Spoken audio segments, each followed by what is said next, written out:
Okay, part 11.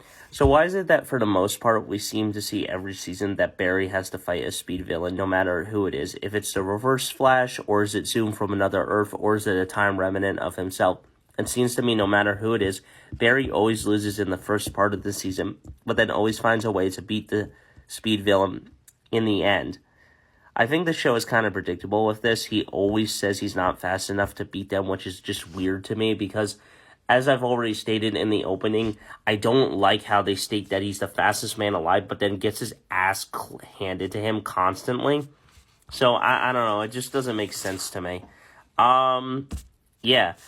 So I don't really like the Speed Force aspect where it's like a godlike tornado thing that Barry gets his powers from. It doesn't really make sense to me. His powers should be special, and other speedsters shouldn't really be created thanks to the this Speed Force godlike creature. It's a little stupid when the particle accelerator blows up with lightning and hits Barry in his lab with all those chemicals.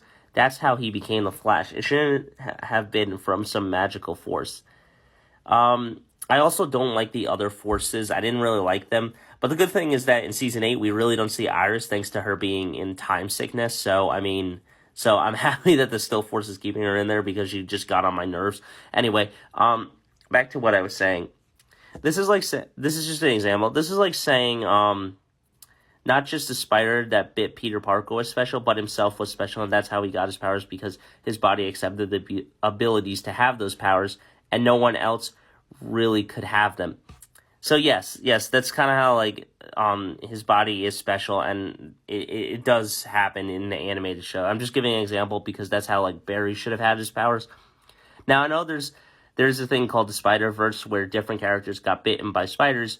But could you imagine where there's a thing called the Spider Force, where it's a godlike thing that gives all these people that have spider-like powers, like Spider-Man, and are able to get them through this god force power? It's so stupid. I don't mind the Speed Force as much anymore. However, I don't like how Iris and Barry created new forces such as the Still Force, Strength Force, and Psych Force. That's my point.